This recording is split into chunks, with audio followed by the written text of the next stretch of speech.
Eu também cresci aprendendo que se eu abrir a Bíblia em um texto e colocar meu dedo em cima, Deus fala comigo. E sabe, eu não sei pra você, mas as várias vezes que eu tentei deu meio errado e as poucas vezes que eu achei que tinha dado certo, quando eu amadureci um pouco mais na fé, eu descobri que também tinham dado errado. Se você já passou por essa experiência, com certeza esse vídeo é pra você. Então já se inscreve aí no canal e deixa o seu like.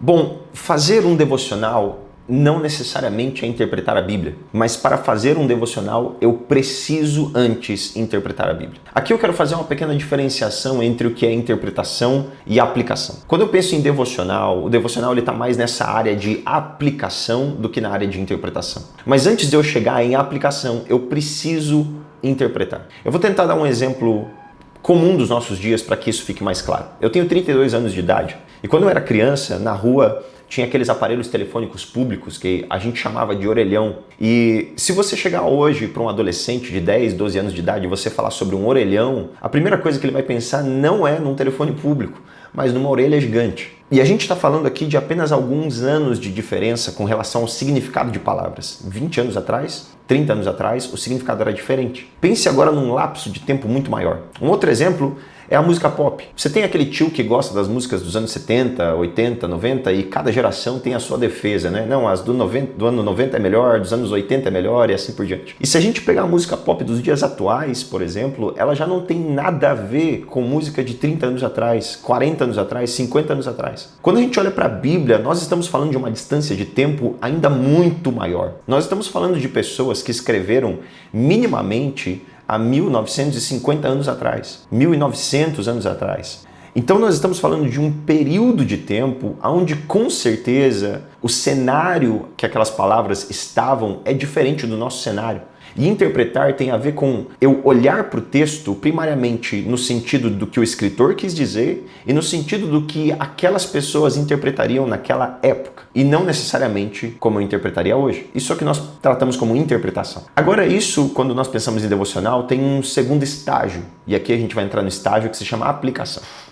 O que é a aplicação? A aplicação agora, eu vou além, eu vou um pouco além. Agora eu vou pegar aquilo que deveria ter sido interpretado de um jeito e eu vou trazer para o dia de hoje. Tem a ver com o que aquele texto pode, então, significar para nós hoje. Agora a gente vai começar a pensar em devocional. Até aqui a gente estava pensando apenas em interpretação. E aqui existe uma grande diferença. Eu posso, por exemplo, interpretar e não fazer um devocional. Isso vai se limitar apenas a uma análise do texto. Por exemplo, se eu quero fazer uma análise do texto, eu posso fazer isso sem necessariamente trazer uma aplicação. Mas quando eu penso em devocional, eu preciso passar por essas etapas. Eu interpreto e agora, depois de interpretar, eu vou aplicar. Bom, e esse é o maior erro que acontece nos nossos devocionais. Qual erro?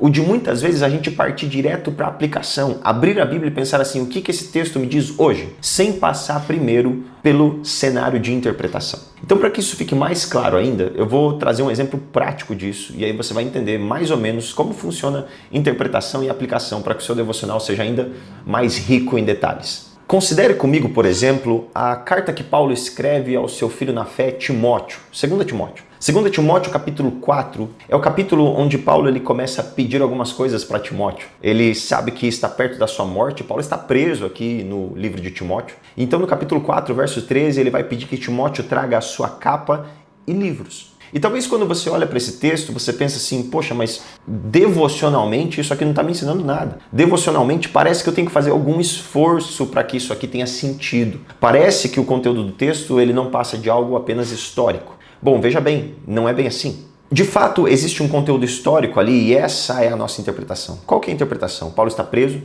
Paulo sente frio, Paulo sente falta dos seus amigos, Paulo deseja uma capa para o frio e deseja os seus livros para passar os seus últimos dias de vida naquela prisão. Ele sabe que vai ser morto em breve. Essa é a interpretação do texto.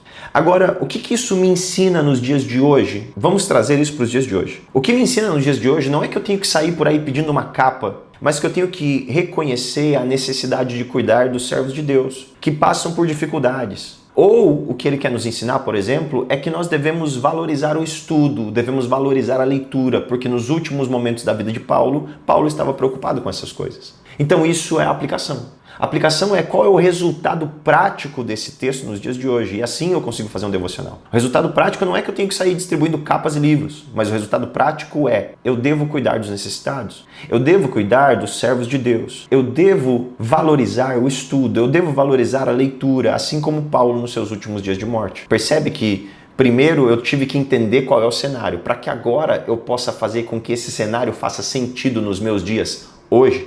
Isso é aplicação.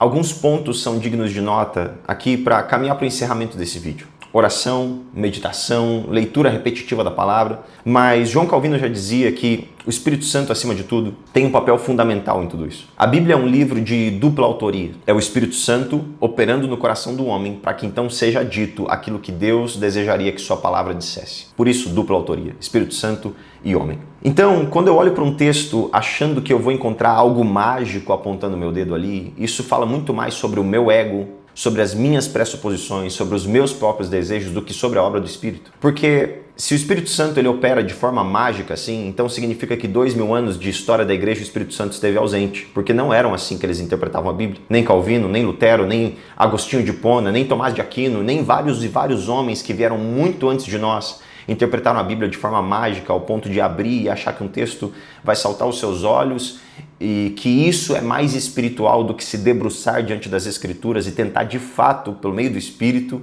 receber aquilo que Deus deseja nos ensinar ali. Então a dependência da obra do Espírito no momento de interpretação das Escrituras é completamente crucial. Tanto na interpretação quanto na aplicação. O que eu devo fazer com isso hoje?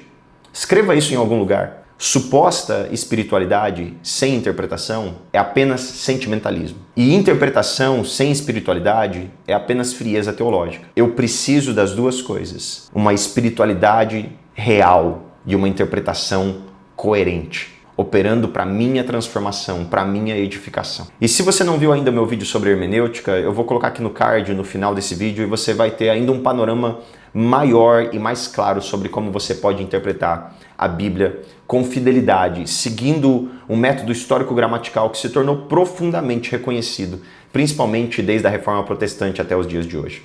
Que Deus te abençoe e te espero no próximo vídeo.